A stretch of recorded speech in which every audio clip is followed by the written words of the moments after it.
Salam sejahtera bagi kita semua dan selamat datang di Ruang PC. Sebelum kita mulai, jangan lupa di subscribe bagi yang belum. Selamat mengikuti.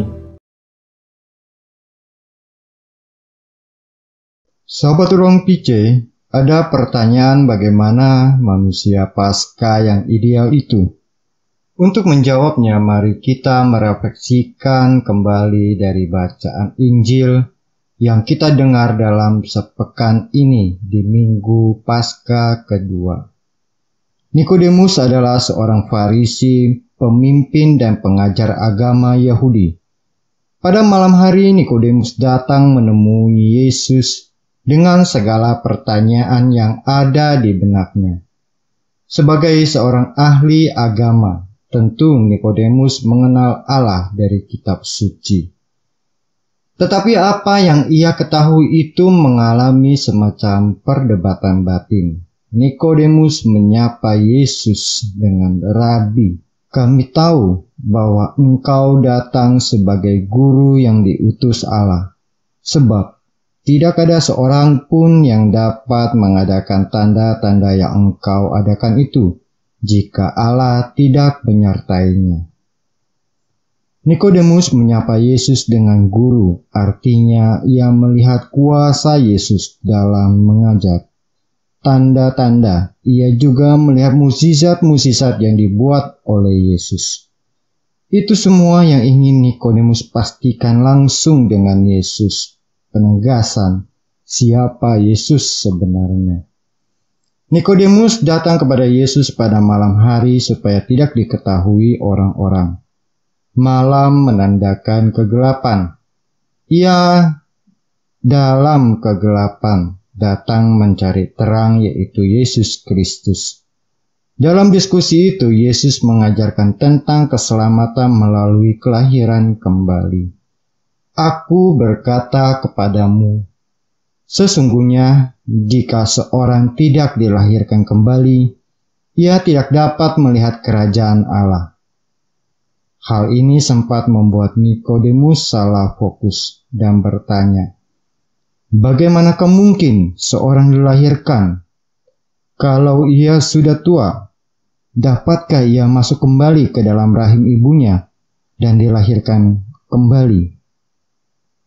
Lalu jawab Yesus kepadanya, "Aku berkata kepadamu, sesungguhnya jika seorang tidak dilahirkan dari air dan roh, ia tidak dapat masuk ke dalam kerajaan Allah. Apa yang dilahirkan dari daging adalah daging, dan apa yang dilahirkan dari roh adalah roh."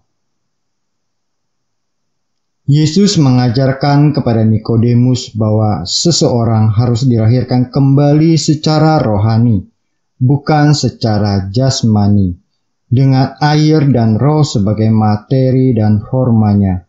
Seseorang harus percaya kepada Allah Bapa dan Putra dan Roh Kudus dengan dibaptis.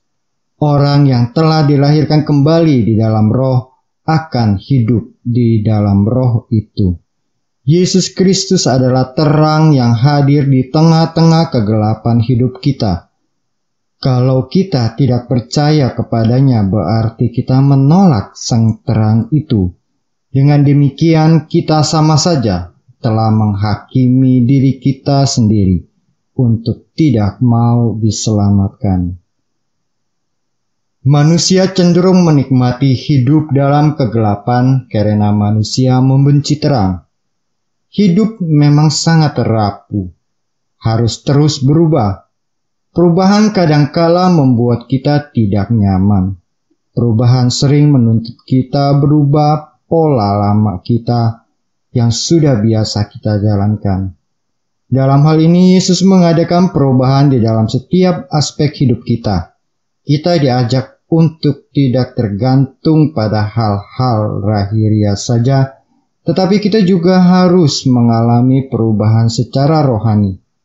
Sebagai orang Kristen, kita setiap saat selalu diajak untuk merubah pola hidup lama kita yang tidak sesuai dengan harapan Allah. kedagingan kita harus dapat kita kendalikan, supaya ada ruang pertumbuhan rohani dan akhirnya bertumbuh. Nikodemus merasakan itu. Ia datang kepada Yesus untuk merubah dirinya. Pertanyaannya adalah, apakah kita semua mau merubah diri kita sesuai yang diarahkan oleh Roh Allah? Apakah kita lebih ambil posisi aman dan menikmati apa yang dunia ini berikan kepada kita? Lalu, apakah dunia ini dapat menyelamatkan kita? Kalau dunia ini tidak mampu menyelamatkan kita, siapa yang mampu? Yang selalu memberikan dirinya untuk menyelamatkan kita. Yesus telah bangkit dari maut untuk menebus dosa kita. Apakah kita mau menerima penebusan itu? Semuanya kembali kepada keputusan Anda. Marilah kita berdoa. Yesus Kristus, terima kasih atas penebusan-Mu.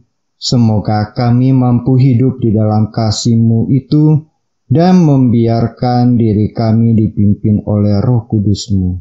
Amin. Sahabat Ruang PC, demikian episode kali ini. Silakan tulis komentar Anda untuk saling berbagi.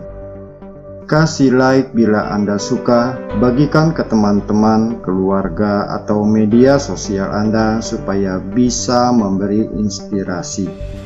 Subscribe atau tekan tombol loncengnya supaya Anda selalu mendapat pemberitahuan setiap ada video baru. Tuhan memberkati.